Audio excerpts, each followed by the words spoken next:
Lord of the Mysteries. Chapter 1029. Ruins Number 1. No. Kona's Kilgore stood on the spot as a strong feeling of despair emerged in his heart. As a military demigod who had experienced many dangers, he had a clear understanding of his current situation. He could already hear the footsteps of death approaching him. He wanted to struggle and risk it by revealing his mythical creature form, but his orders didn't do a thing with his sluggish mind. His body had been parasitized and was no longer under his control. At that moment, Kona's Kilgore wasn't even capable of shedding a tear. Under the gigantic crimson moon's illumination, 1 second after another passed. Suddenly, Kona's Kilgore raised his left hand and touched his crew haircut. He had already become Klein's marionette. In fact, he still had a chance at the final moment. As the parasite effect didn't last long enough for him to become a marionette, he had those 2 or 3 seconds to reveal his mythical creature form. But the problem was that his body also had the effects of misdirection and deceit. As time passed, his thoughts turned more and more sluggish and wasn't able to grasp that short opportunity. Klein looked at his new marionette and exhaled silently. He looked up at the clear and bright red moon and said, "It's done!" Amidst the gigantic crimson moon, a black dot instantly appeared and descended from the sky. It was none other than the Church of Evernight's Archbishop, servant of concealment, Ariana, who wore a simple robe with tree bark as a belt. In this concealed world, this ascetic didn't use any beyonder powers to float in midair. She cast her eyes at the Earl of the Fallen beneath. She gently raised her right hand as Kona's Kilgore's slightly blurry soul emerged from the military demigod's head. Klein lost his control over his marionette as a result of this. He wasn't too surprised by this because he hadn't sent a worm of spirit through the spirit-body threads over. His control over the marionette was essentially still at a sequence 5 state and not at the demigod level. "Where did you go just now?" Ariana asked calmly as she looked at Kona's Kilgore's soul. Kona's Kilgore's expression twisted slightly before replying. "Ruins Number 1. Is this a contractual promise or a psychological cue?" Klein, who watched the spirit channeling from the side, sensed something from the Earl of the Fallen's reaction. However, this didn't affect anything because they were in a concealed world, one which no one knew of or could sense. "Where is that ruin? Who did it once belong to? What is it being used for?" As an archbishop of the Evernight goddess and an angel of the corresponding pathway, Ariana shared a certain amount of authority in concealment. Therefore, she didn't start with the simplest questions but went straight to the point. She wasn't afraid of any accidents. Kona's Kilgore's soul trembled slightly as he exuded a feeling as if he would automatically blow up, but ultimately, nothing happened. He hesitantly replied, "That ruin is located deep underground at the Sturwen segment of the Tussock River. It has a setup that interferes with the powers of divination and prophecy." Sturwen segment. This is quite far from the mountain where Mr. A was at and where you disappeared from. From the looks of it, you were very cautious. That point-to-point teleport's effects are greater than I expected. Klein quickly conjured a picture of the terrain of Backlund's northwestern outskirts. Kona's Kilgore continued replying, "That ruin used to belong to Blood Emperor Alista Tudor. I'm not sure what it's currently used for. I'm unable to enter the depths of the ruins and am only in charge of sending in people and materials acquired via various means." The name Blood Emperor Alista Tudor made Ariana fall silent. About 3 seconds later, she asked, "What materials did you acquire?" This time, Kona's Kilgore didn't put up much of a resistance. He listed them down, including large amounts of mercury, iron ore, and ritual materials of different domains. Klein was unable to obtain any effective information from that because it was too well-rounded. It was possible to do anything. They really are very careful, using large amounts of sundries to hide what they're truly searching for. Even the demigod in charge of these matters isn't aware of the reason. This is very in line with the way a spectator pathway beyonder works. It was designed by the psychology alchemists? Klein nodded indiscernibly with a guess in mind. Ariana didn't seem to notice anything as she asked. Do you have any guesses on what they're doing? If so, what? Yes, I suspect that they're digging up something and attempting to make sacrifices. Kona's Kilgore voiced out his judgment. Ariana silently looked down at him for a while and said, Who got you involved in the underground ruins? Who are the people who can enter the depths of the ruins?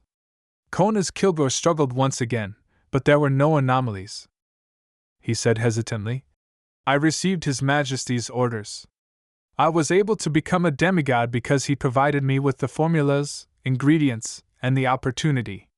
He even bestowed me with the concerto of light and shadow, allowing me to act as a sequence 5 beyonder even in situations where I can't hide my strength. Apart from His Majesty entering the depths of the ruins, only 2 other demigods of the royal family can enter. One of them is Prince Grove, and the other is Duchess Georgina. They both have Augustus as their last names. But the royal family doesn't only have 2 demigods. Miss Justice doesn't know much of these 2 and mentioned that they seldom participate in social events. Even their seats as House of Lords Member of Parliaments are given to their children. Yes, at the demigod level, even if they lack the beyonder characteristics of not dying and not aging, it wouldn't be a problem living for more than 100 years. It's really not suitable for them to hold official posts and repeatedly appear in public. Klein tried hard to recall, but he failed to gather anything else. Ariana was silent for a few seconds before suddenly asking, Have you met Corrins in the underground ruins? Who is he? Kona's Kilgore asked in confusion. Ariana didn't answer and continued asking, Besides them, who else have you met in the underground ruins? Kona's Kilgore maintained his sluggish state, which was characteristic of spirit channeling. People from the demonist sect and psychology alchemists. The former was originally represented by Despair Nightingale Panatia, but was changed to Saintess of White Katerina. The latter is Vin Rambus. Did they enter the depths of the underground ruins? Ariana asked meticulously. I don't know. I wasn't following them all the time. Kona's Kilgore shook his head. At least when I met them, they were all in the periphery. Ariana asked other questions in an attempt to draw out the general outline of the matter via other angles. However, it was obvious that George III's arrangements were flawless. Even a demigod like Kona's Kilgore only knew about the mission that he was responsible for, and could only move about in designated regions. He was unable to learn more. After some thought, Ariana flipped up her right hand and gently pressed down, pushing Kona's Kilgore's soul back into his body. Klein's control over his marionette was restored. This made Klein sigh inwardly. The authority of concealment is really impressive. Even if Ma'am Ariana were to question my marionette one day, I wouldn't even know. At this moment, Ariana turned her body and spoke to the German sparrow on the balcony. A problem with George III has basically been confirmed, as well as where the underground ruins are. I will immediately meet with the archbishops of the Church of Storms and Church of Steam, convincing them to take action tonight and opening the ruins. Before I inform you, control Kona's Kilgore and pretend that everything is fine before making him vanish. Are you worried that the enemy will notice a problem with Kona's Kilgore while negotiating with the Church of Storms and Church of Steam, making it so that they can seal off the underground ruins or activate other emergency plans? Klein had a general understanding of the matter and nodded. No problem. Ariana, who didn't have adorned hair, didn't speak further. With a casual wave of her hand, the iron-skinned pocket watch flew over. This sealed artifact was bestowed by George III. Perhaps we might be able to find some clues from its origins.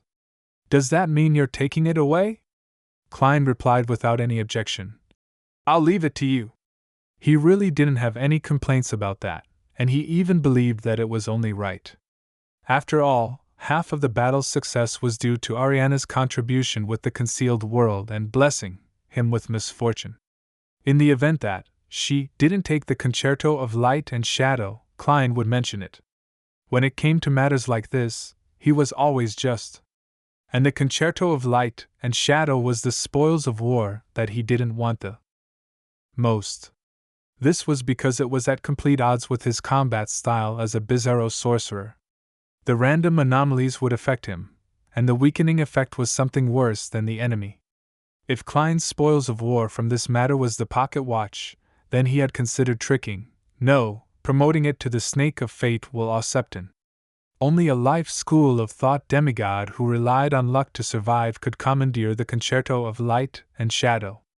And when that happens, with such a huge secret organization and a sequence one, they definitely had powerful sealed artifacts that could be used to trade for it.